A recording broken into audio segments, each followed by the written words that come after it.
welcome to the channel. I hope that you all are having a wonderful day today because I have some wonderful news for you. If you're not, you're going to be feeling really great if you are looking for some good news. Okay, for those of you who are interested in the continent of Africa and you want a little bit more information, or you want information on countries that may offer you a little bit more stability as far as residency and citizenship, well, I have great news for you today. All right. So, welcome and thank you guys for tuning in. I will tell you in advance, I'm not going to rush through this. I was trying to record this earlier and I was just rushing. And this is just not information that I feel that I should rush. Um, there is information out there, but I actually received that information and went and researched, and I do mean research because it was in French, to make sure that it was accurate and to find out some more information. And so by now, I'm going, if you don't see the title, if I don't have it there, I'm going to tell you about the opportunity that the Republic of Benin has offered to descendants of the transatlantic slave trade. Let me be very clear. This is for the descendants of the transatlantic slave trade, the opportunity to become a citizen of the Republic of Benin.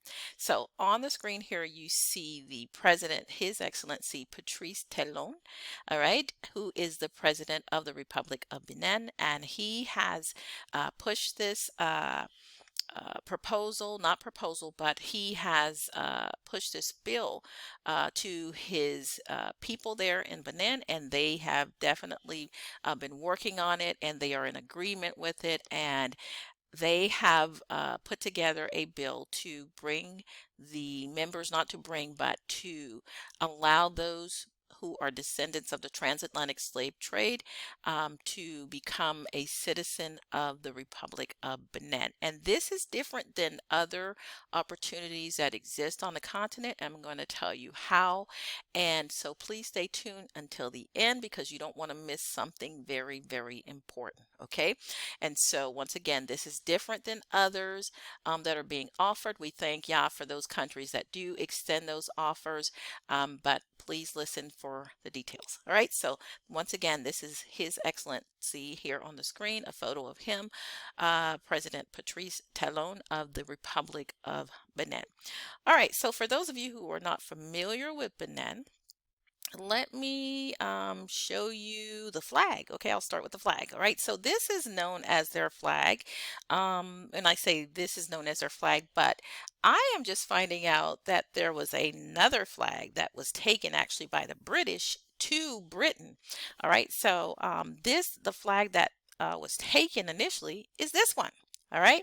And so for those of you who are Israelites or among them who are Israelites, this, if you look at this and you know anything about Benin, and when I say those of you who are Israelites, those of you who know that you are Israelites, if you're descendants of the transatlantic slave trade, and you know that we are Judah and Benjamin and some of Levi scattered to the four corners of the earth, this particular flag is very significant. All right. You see a left-handed swordsman here, all right, for representing the kingdom of Benin, or what they call Benin now, or the kingdom of Benini, all right, the kingdom of Benjamin.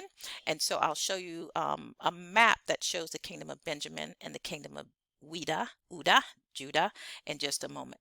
But yeah, so I just found this out today and I'm going to do some more research, Google search on this and find some credible sources to give me a little bit more information. But what I'm finding right now is that the flag of the Kingdom of Benin is an unidentified West African flag that was brought to Britain after the Benin expedition of 1897 against the Kingdom of Benin.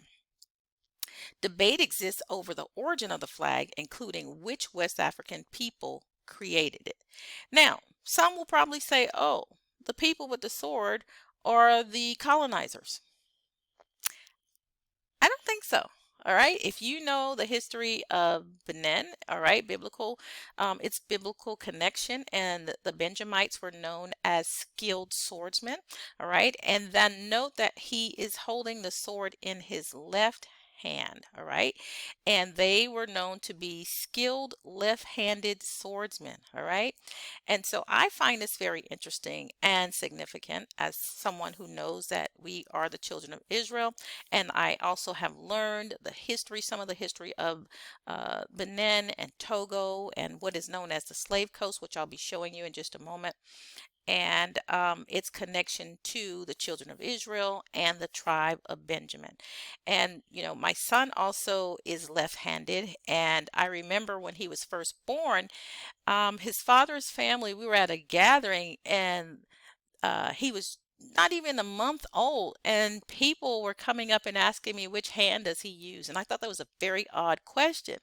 And so I said, why are they all asking me which hand he uses, right? Because, you know, my son was light bright when he was born, so I guess they're thinking, let's ask some questions here to make sure, right? And so I said, well, he's not even 1 month old, but if I had to guess, I would say he's left-handed because he keeps reaching with his left hand. Now, I know in some African cultures, left-handedness is shunned, but in the Bible, we see examples of how left-handed people saved the day, all right? And the Benjamites were known as skilled left-handed swordsmen, all right? Warrior swordsmen, great skilled swordsmen. And so, yeah, I find this especially significant, and I thought it was interesting because he said that they were all left-handed, all right? And so we are still around. The children of Israel are still around. The tribes of Judah, Benjamin, scattered to the four corners of the earth are still around. All right, and we are being gathered as the scripture says we would be, all right? Now, but I keep in mind that we are still pilgrims and sojourners in the earth, and I'm not telling you to go to any particular country, but I'm just sharing this good news with you, all right? So, for those of you who may not know exactly where the country of Benin is, let me show you here.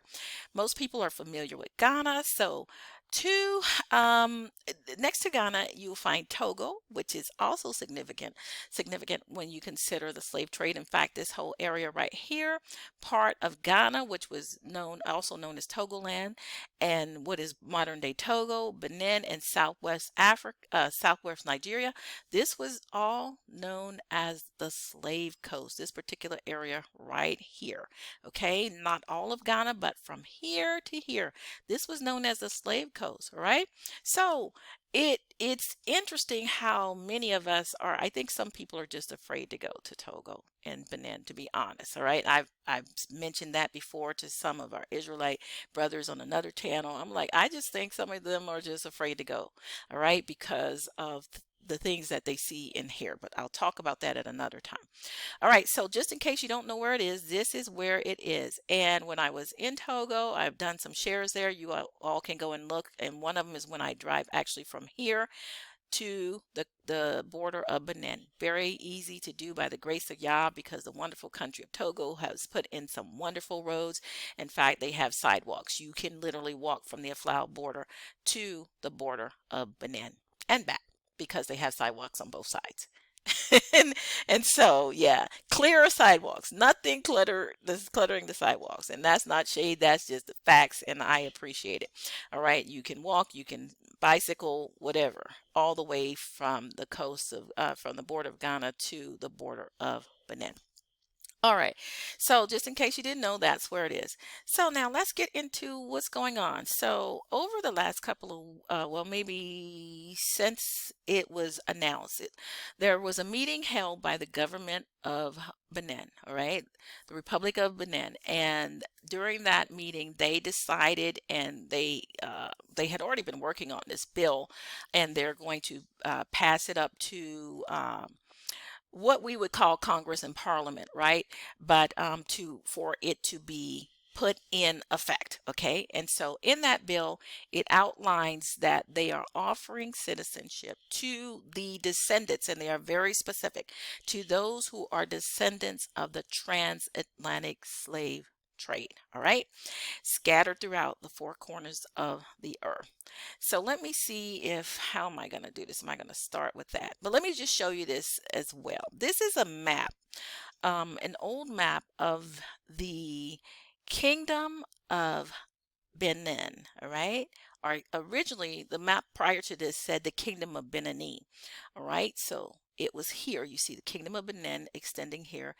Kingdom of Benin was listed here on the first version of this same map. And right next to it is the Kingdom of Uda. They have J, but biblically there was no J, so it would be Uda, Ahuda, or it has here Kingdom of Wida. All right, so Wida, as it's pronounced in Benin, is the name of the place that you'll see now. It's spelled with an O, so you may hear them say Uda or Wida. All right, but phonetically we would use, okay, just what they're saying today, but in the biblical past there was no J once again, and the W and the H sound would make a who, an H sound, or an OU sound. So it's the same place. It's the very same place. It's just a spelling. They couldn't even decide how to spell it on the map. They have three different spellings here if you look at it, or two on this version, but on another map there were three different spellings. Okay. All right. So this is where it is, and then Ghana would be right here. Okay. Now, let me show you something else.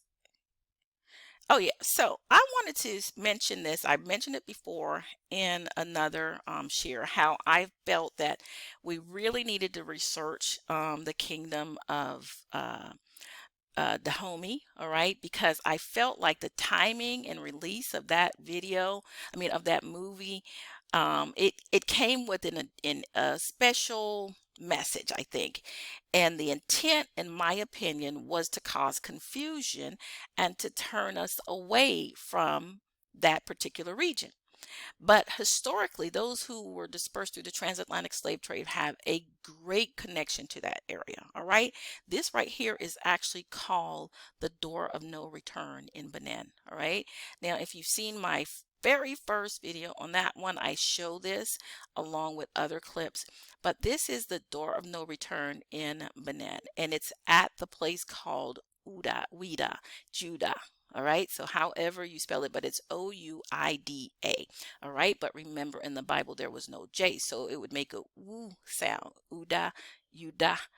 All right, so this is where it currently stands. It's a memorial there, and it's called the Door of No Return. All right, and so you can find that if you visit the country, and you can see the memorial there and experience it. Here is a picture. It's called the historic city. This is French, of Ouida. All right, Ouida Benin, or Ouda Benin, Judah Benin. And once again, Judah, Benjamin were in this area. The kingdom of Judah, kingdom of Benin, kingdom of Achanes was to the left of them, which represents the Akan kingdom, and also the kingdom of Dahomey was above them as well. All right, so let's get into what the Republic of Benin is offering us. All right, so a number of people have presented information on the opportunity for descendants, and it's strictly for descendants of the transatlantic slave trade to become citizens of Benin. So I was excited to hear this, but I wanted to make sure that this was indeed what was being told. So I went and got a copy of the actual minutes from that meeting. And so as you can see, it is in French, right? It is in French. Now there's a couple other things that they discuss, like right here, they start discussing some agricultural stuff, right? But if you look up the minutes from May 8th, 2024, for the meeting that was held, led by the president, you will see that this is a clear decree to make those who are interested in becoming citizens of the Republic of Benin citizens. Okay, and I have to give you the details, so thank you for hanging in here. I'm not going to rush. All right, so what they are offering, I went and got it printed out in English for you guys. All right, so let's read this. So the minutes of the Council of Ministers. The Council of Ministers met this Wednesday, May 8th, 2024, under the championship of Mr. Patrice Talon, President of the Republic. The following decisions were taken. All right, so it says transmission to the National Assembly. This document is being has been transmitted to the National Assembly, which is similar to what in America we would call Congress. All right, and for examination and vote of the bill relating to the recognition of Beninese nationality for Afro-descendants to the Republic of Benin. The slave trade left deep wounds on African societies in general and on the descendants of those deported and enslaved in particular. It is difficult, despite the memorial archives, to obtain details on the identification of victims of this trafficking. And I love that they called it what it is, trafficking. Their destination and their subsequent fate due to the fragmentary nature of these archives and the varied trajectory of the deportees. However, today's science and technology can make it possible to find the traceability of these movements through DNA or even genealogical research. Okay, so hold on. Some of you are like, oh no, I ain't taking no DNA test. Don't worry, you don't have to. I told you this was different. You don't have to take a DNA test, so just keep listening. It is obvious that most Afro-descendants wish to find a link with their original kingdoms, or failing that, with the republics which replaced them. The United Nations General Assembly in the resolution 68/237 proclaimed the period from 2015 to 2024 as the International Decade for People of African Descent. It evokes the need to strengthen national, regional, and international cooperation measures and activities to guarantee the full exercise of the economic, social, cultural, civil, and political rights of these people, as well as their full and equal participation in society in all its aspects. The theme of the International Decade of People of African Descent: Recognition, Justice, and Development. The African Union has moreover recognized the diaspora as the sixth region of the continent, thus recognizing the need for recognition of Afro-descendants as a full, integral part of the African continent. However, beyond the speeches and symbols and the descendants claim their links with the African land, their re-belonging to it, the strengthening of identity, and the valorization of their contribution to its renewal. And it is a fact that Benin does not escape this need for connection. The government believes that this request for identity can find a solution through the desire of African countries to offer their social and identity heritage to Afro-descendants in a global manner. He further believes that the time has come to clearly recognize the historical link between Afro-descendants and Africa. Therefore, Benin could also be considered their native land. Also, it seems responsible to assume this approach and find the appropriate legal means to grant recognition of Beninese nationality to those who request it. So you have to request it, all right, to those who request it. The present bill, initiated for this purpose, aims to define the specific conditions and modalities according to which people recognized as Afro-descendants can acquire Beninese nationality by recognition. So what is different about this is it's nationality by recognition, all right? And this is what they will use to recognize. So please make sure you get a good understanding of this, all right? He postulates that an Afro-descendant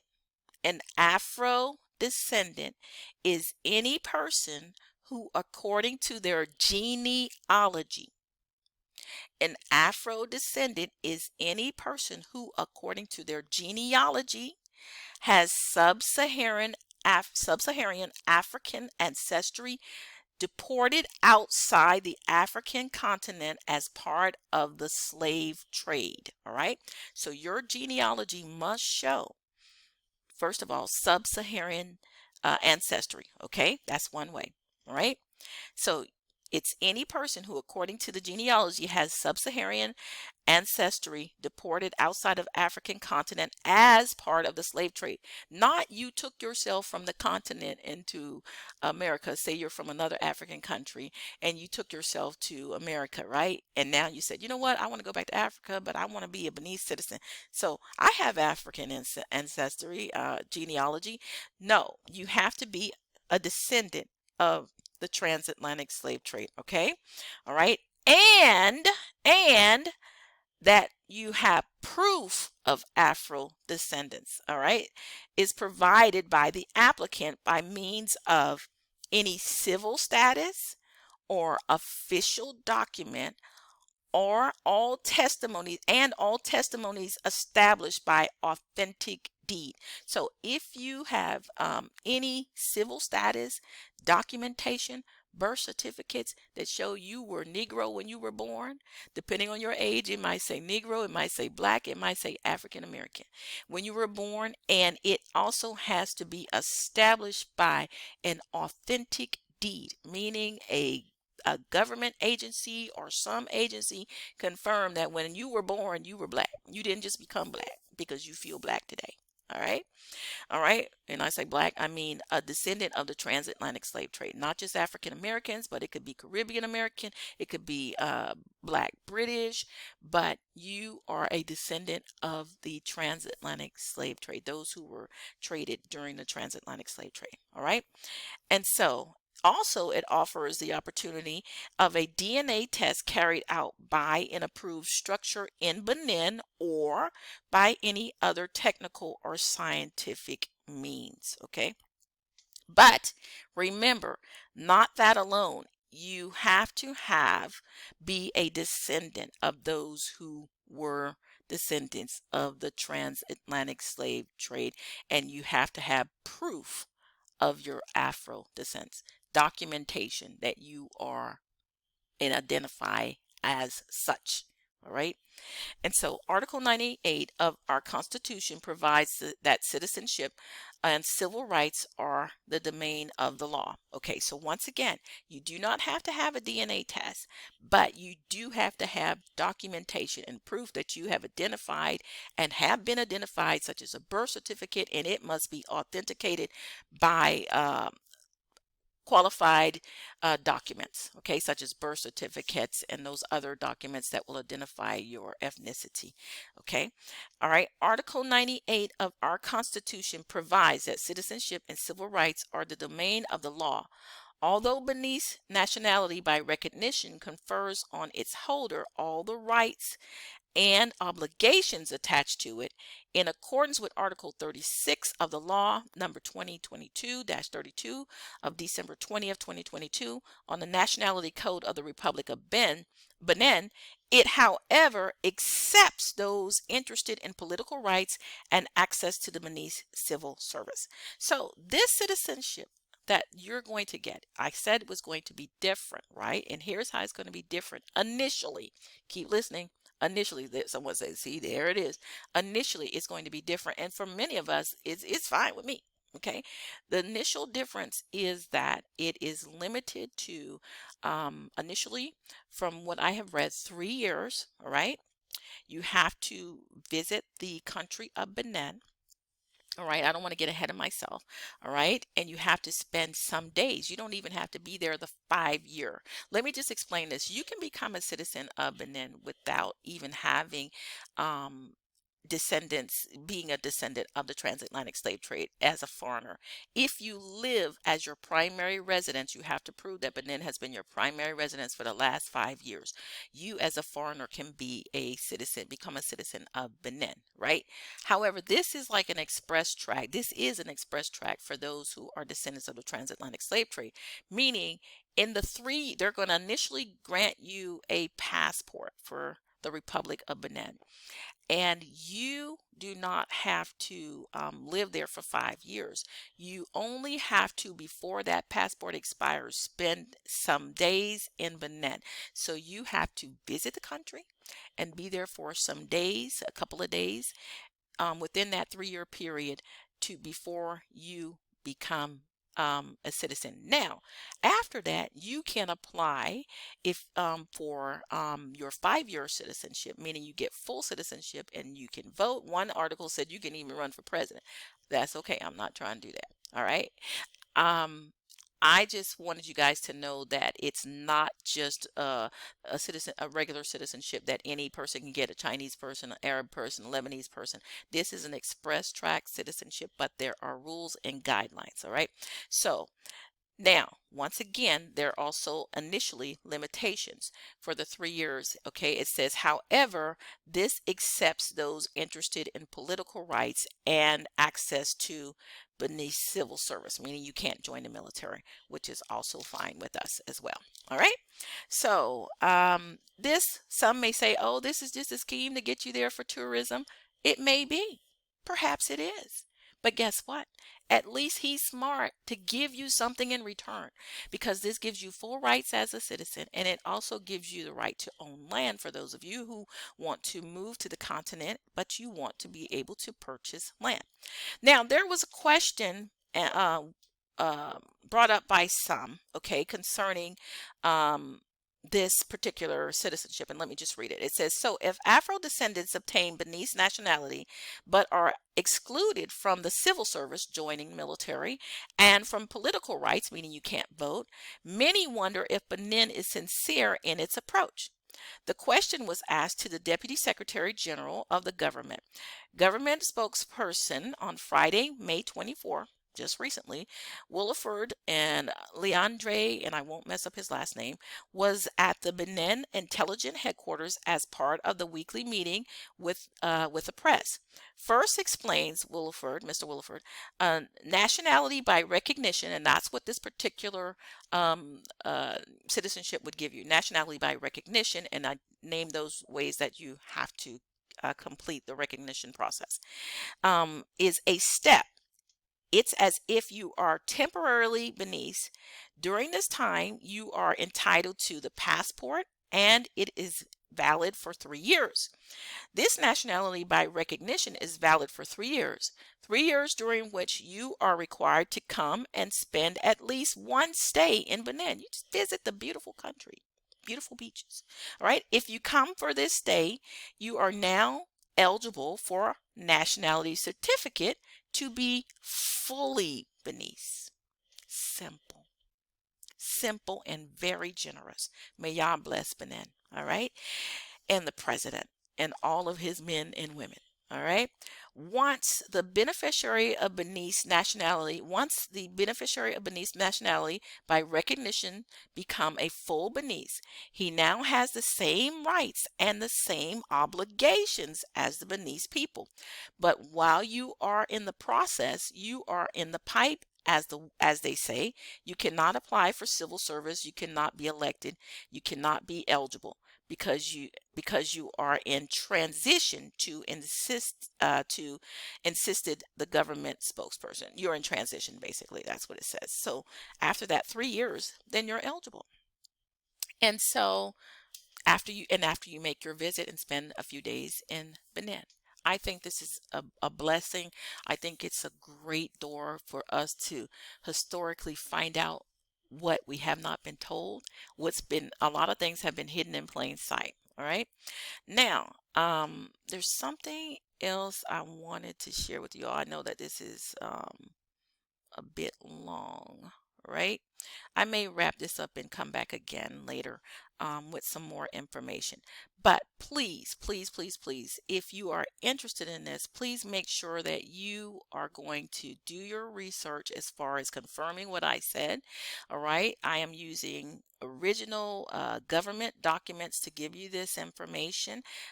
It's in French. I've given you the information that I have and had it translated into English so that you can know exactly what it says. And yeah, look into this yourself. All right. And I'll be following up with more information as it comes in. But I think this is absolutely awesome. I think it's a wonderful opportunity. Oh, yeah. Here's what I wanted to show you guys, too. Here is